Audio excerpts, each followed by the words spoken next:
ભીડ નહીં પણ મતની તાકાત બતાવો, ત્યારે તમે સાચા અર્થમાં આંબેડકરવાદી, બાબા સાહેબના વંશજ, ફૂલેના વંશજ, બિરસા મુંડાના વંશજ કે એક દિવસ માટે હજારોની ભીડ ભેગી કરી અને તમે સાબિત શું કરવા માંગો છો?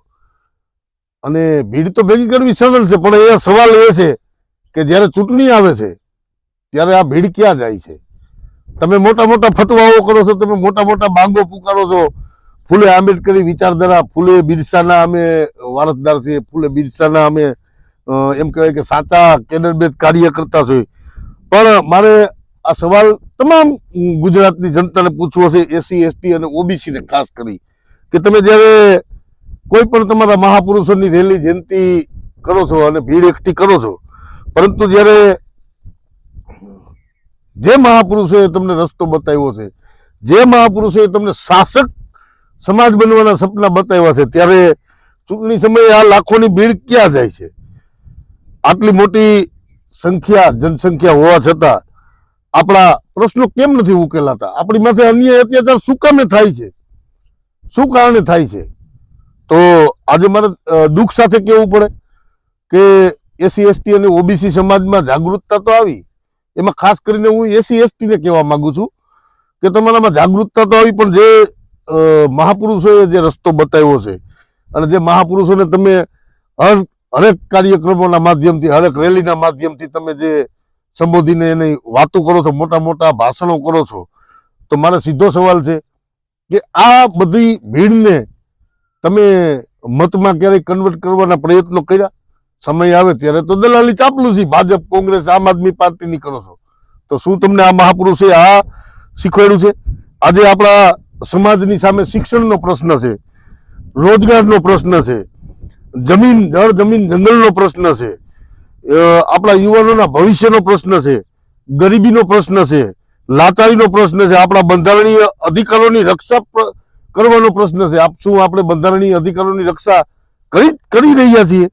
રેલી કરીશું, ધરણા કરીશું, આવેદન પત્રો આપીશું, મારું સંગઠન મોટું, હું મોટો, હું આ તમામ બાબતોમાં તમે ભીડ બતાવો છો તમારી પોતાની વાહવાહી કરવા માટે. તો આ શું યોગ્ય છે? તમે યોગ્ય દિશામાં કામ કરો છો? તમારે તમારી જાતને પૂછવાનું છે. તમે કોઈ પણ પક્ષની ચાપલુસી કરો છો ત્યારે તમે ખાટલા મીટિંગ કરો છો, તમે દલાલી કરવા માટે ઘેરે ઘેરે જાઓ છો અને પછી ત્યાં નામ લ્યો છો બિરસા મુંડાનું, બાબા સાહેબ આંબેડકરનું, જ્યોતિબા ફૂલેનું. તો શું તમને જ્યોતિબા ફૂલે અને બાબા સાહેબે આ શીખવાડ્યું છે?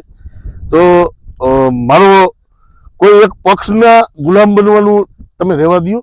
મારો સીધો સવાલ છે કે એક દિવસ નૈતિકતાથી, ઈમાનદારીથી ફક્ત ને ફક્ત આપણા જે મહાપુરુષોએ જે આપને આપ્યો છે રસ્તો, એ રસ્તે ચાલીને બતાવો તો 100% રિઝલ્ટ તો મળે. અને આપણી સામે છે માનનીય કાંશીરામ સાહેબ, જ્યારે ઉત્તર પ્રદેશની, એમ કહેવાય કે ગુજરાતનું મોટામાં મોટું રાજ્ય અડધું ગુજરાત થાય ત્યારે આપણું ઉત્તર પ્રદેશ એક થાય, અને જો એમાં એને પરિણામ બતાવ્યું હોય તો આજ તો તમે બધા બંગલામાં રહ્યો છો, ખાતે પીતે સુખી છો, અને બાબા સાહેબના નામ લઈ અને બાબા સાહેબની વાત કરી અને તમે જ્યારે જ્યારે ચૂંટણી ઢંઢેરામાં તમે દુશ્મનોની ચાપલુસી કરવા જાઓ છો, તો તમારી જાતને પૂછો. તમે, હું તો એમ કહું કે બાબા સાહેબે જે સેન્ટેક્સ કીધું હતું ને કે તમે તમારી માના પેટમાં મરી ના ગયા, સ્વાભિમાન વગરની જિંદગી નકામી છે, તમને બાબા સાહેબનું નામ લેવાનો અધિકાર નથી.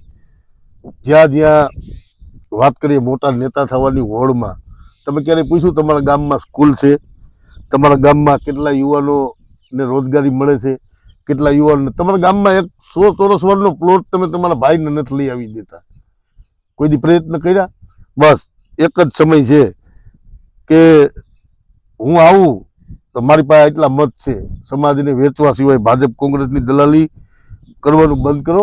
યાદ રાખજો, એક દિવસ ભીડથી સત્તાને સંદેશ નહીં મળે, પણ જે ફિલ્ડ લેવલનું કામ છે, આદિવાસી હોય, ઓબીસી, તો ચાલો આજે એક સંકલ્પ કરીએ, માત્ર ઉજવણી નહીં પણ જાગૃતિ. માત્ર ભીડ ભેગી નથી કરવી, પણ એ ભીડને આપણે મતમાં કેવી રીતે કન્વર્ટ કરીએ, માત્ર નારા નહીં પણ આપણા પ્રશ્નોના નિરાકરણ કઈ રીતે થાય, માત્ર મતદાન નહીં પણ સત્તા કઈ રીતે ટકાવી શકીએ, કોઈ આપણો મત ખરીદી ના શકે, આપણો મત વેચાતો લઈ ના શકે, આવી જાગૃતિ કરીએ. આપણે કોઈ જાતિ ધર્મ કે લાલચમાં આવી અને આપણા મહાપુરુષોના સપનાને રોડીએ નહીં. તો વિચારો, અને મારી વિનંતી છે કે વિચારો, અને આવનારી પેઢીને જો પાંગડી ના બનાવવી હોય તો આજે હજી તમારી પાસે સમય છે. આ છેલ્લી ટ્રેન છે, આના પછી કોઈ આપણી પાસે સમય નથી. જય ભીમ, જય ભારત.